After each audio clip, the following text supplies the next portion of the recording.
अस्सलाम वालेकुम तमाम सुनने वालों को सिलसिला हदीस में खुश आमदीद। आज हम बात करेंगे सही बुखारी की हदीस नंबर 82 के बारे में। इस हदीस मुबारका में नबी पाक सल्लल्लाहु अलैहि वसल्लम के एक ख्वाब को बयान किया गया है और ख्वाब में नबी पाक सल्लल्लाहु अलैहि वसल्लम ने हज़रत उमर बिन ख़त्ताब रज़ी अल्लाह ताला अन्हु को एक ऐसी चीज़ दी जो बज़ाहिर तो मामूली थी, लेकिन अगर उस चीज़ की हकीकत को, उसमें पोशीदा उस चीज़ की अफादियत को और फिर ताबीर ख्वाब को देखा जाए तो दर हकीकत नबी पाक सल्लल्लाहु अलैहि वसल्लम ने उन्हें एक बेशकीमत चीज़ ख्वाब में अता फरमाई। तो चलिए आइए चलते हैं हदीस मुबारका की तरफ और फिर इसके बाद हदीस की मुख्तसर वजाहत भी बयान की जाएगी। हदीस नंबर 82 हज़रत इब्ने उमर रज़ी अल्लाह ताला अन्हु से रवायत है। उन्होंने कहा, मैंने रसूलुल्लाह सल्लल्लाहु अलैहि वसल्लम से सुना, आप फरमा रहे थे, मैं एक मर्तबा सो रहा था कि मेरे सामने दूध का प्याला लाया गया। मैंने उसे पी लिया, यहाँ तक कि शराबी मेरे नाखूनों से ज़ाहिर होने लगी। फिर मैंने अपना बचा हुआ दूध उमर बिन ख़त्ताब रज़ी अल्लाह ताला अन्हु को दे दिया। सहाबा इकरामुल्लाह ने अर्ज़ किया, या रसूलल्लाह, आपने इसकी क्या ताबीर की? आप सल्लल्लाहु अलैहि वसल्लम ने फरमाया, इसकी ताबीर इल्म है। इस हदीस मुबारका में हज़रत उमर फ़ारूक रज़ी अल्लाह ताला अन्हु के बेटे ख़ुद अपने बारे में बयान फरमा रहे हैं। वो कहते हैं कि मैंने नबी पाक सल्लल्लाहु अलैहि वसल्लम को फरमाते हुए सुना कि मैं एक मर्तबा सो रहा था कि मेरे सामने दूध का प्याला लाया गया। मैंने उसे पी लिया, यहाँ तक कि शराबी मेरे नाखूनों से ज़ाहिर होने लगी। यानी ये कि मैंने इस कदर दूध पिया कि मुकम्मल तौर पर सैराब हो गया और दूध की जो नमी थी, उसकी ताज़गी थी, वो मेरे नाखूनों से ज़ाहिर होने लगी। जिस तरह कभी आपने देखा होगा कि हम सूखी हुई मिट्टी पर, खुश्क मिट्टी पर पानी डालते हैं तो पानी गायब हो जाता है। तो जैसे जैसे हम पानी डालते जाते हैं, ज़मीन पानी पीती जाती है और आखिर में क्या होता है कि ज़मीन मुकम्मल तौर पर सैराब हो जाती है। तो पानी की नमी या फिर थोड़ा थोड़ा पानी जो है वो उसके ऊपर ज़ाहिर होने लगता है, तो हमें पता चल जाता है कि ज़मीन अब मुकम्मल तौर पर सैराब हो गई है।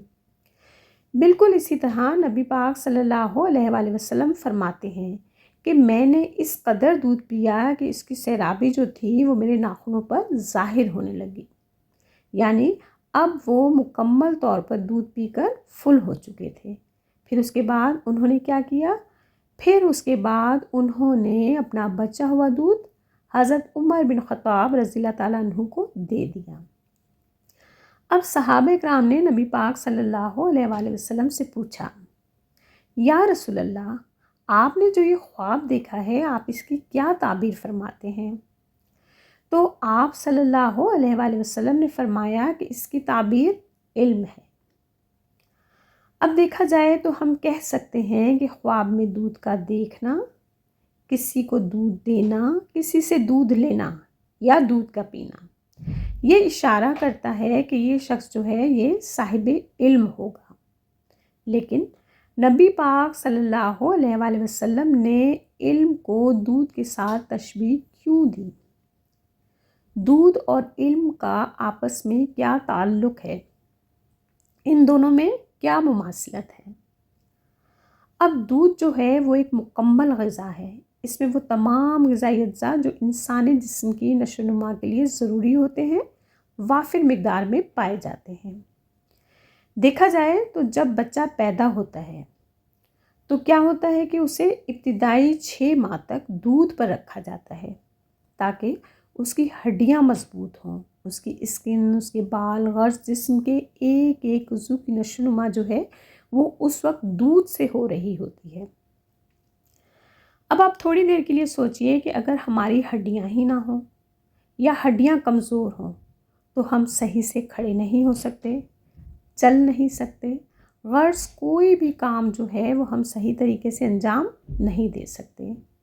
दांत ना हो तो हम चबा नहीं सकते। تو جسم کی مضبوطی، توانائی اور نشو و نما کے لیے دودھ ایک اہم غذائی جز ہے۔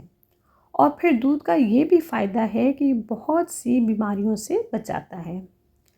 تو دودھ اور علم دونوں میں یہ مماثلت ہے کہ جہاں دودھ ہماری جسمانی ضرورت پوری کرتا ہے، ہمارے جسم کو مضبوطی فراہم کرتا ہے، ہمیں کئی بیماریوں سے محفوظ رکھتا ہے، بالکل اسی طرح علم جو ہے وہ ہماری روحانی، ذہنی، جذباتی اور دلی ہر طرح سے نشو و نما کرتا ہے، ہمیں ذہنی، روحانی اور ایموشنلی طور پر مضبوط بناتا ہے۔ اب جسم سے تو ہم بظاہر بہت سے کام لے رہے ہوتے ہیں، لیکن اس پورے جسم کو، اس باڈی کو ہمارا روحانی، ذہنی اور ایموشنلی نظام جو ہے وہ لے کر چل رہا ہوتا ہے۔ تو انسانی جسم کے لیے جہاں غذا ضروری ہے، وہی علم بھی اتنا ہی ضروری ہے، اور علم بھی وہ جو ہمیں قرآن و حدیث کی صورت میں عطا کیا گیا ہے، جو روح کی، دل کی اور دماغ کی تقویت کا ذریعہ ہے، جو اچھائی اور برائی کے فرق کو واضح جانتا ہے، جو حلال و حرام میں تمیز کرنا جانتا ہے۔ الغرض وہ علم جو ہماری زندگی کے ایک ایک معاملے میں ہماری رہنمائی کرتا ہے۔ خیر، نبی پاک صلی اللہ علیہ وآلہ وسلم کا خواب میں حضرت عمر بن خطاب رضی اللہ تعالیٰ عنہ کو بچا ہوا دودھ دینا اس بات کی طرف واضح اشارہ تھا کہ انہیں اللہ سبحانہ تعالیٰ کی طرف سے علم عطا کیا جائے گا، اور پھر ہم دیکھتے ہیں کہ انہیں اللہ پاک کی طرف سے علم عظیم عطا کیا گیا، وہ علم جس سے آج تک امت مسلمہ فائدہ اٹھا رہی ہے۔ نبی پاک صلی اللہ علیہ وآلہ وسلم کے دور میں ایسا ہوا کہ انہوں نے کئی مسائل کے بارے میں نبی پاک صلی اللہ علیہ وآلہ وسلم کو تجاویز دیں، مشورے دیے، اور پھر اللہ سبحانہ تعالیٰ کی طرف سے باقاعدہ طور پر آیات نازل ہوئیں۔ اب جیسے جنگ بدر کے قیدیوں کے ساتھ کیا سلوک کیا جانا چاہیے تھا، جو مشورہ حضرت عمر بن خطاب رضی اللہ تعالیٰ عنہ نے نبی پاک صلی اللہ علیہ وآلہ وسلم کو دیا، وہی اللہ تعالیٰ کی بھی مرضی تھی، اور پھر بعد میں اس کے اوپر آیات بھی نازل ہوئیں۔ اسی طرح وہ نبی پاک صلی اللہ علیہ وآلہ وسلم کو کئی دفعہ کہہ چکے تھے کہ اپنی بیویوں کو پردے کا حکم دیں، اور پھر آخر اللہ سبحانہ تعالیٰ کی طرف سے پردے کی آیات نازل ہوئیں۔ تو دیکھا جائے تو اس میں بھی بہت بڑی حکمت تھی۔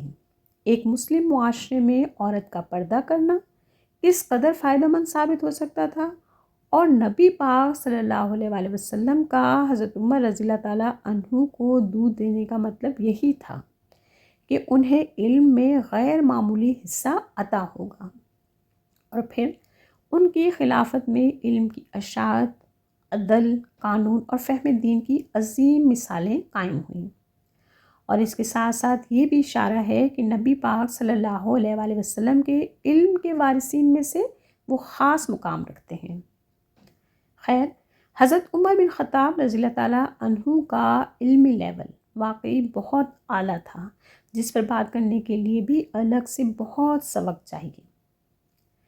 ایک خاص بات جو اس حدیث مبارکہ سے سمجھ میں آئی کہ جیسے نبی پاک صلی اللہ علیہ وآلہ وسلم نے دودھ یعنی علم دوسروں کو دیا، ہمیں بھی اسی طرح علم کو آگے پہنچانا چاہیے۔ علم کی امانت ہر عالم پر جو دین کے بارے میں جانتا ہے اس کی ذمہ داری میں شامل ہے کہ وہ امانت داری کے ساتھ علم دین کو آگے منتقل کرے۔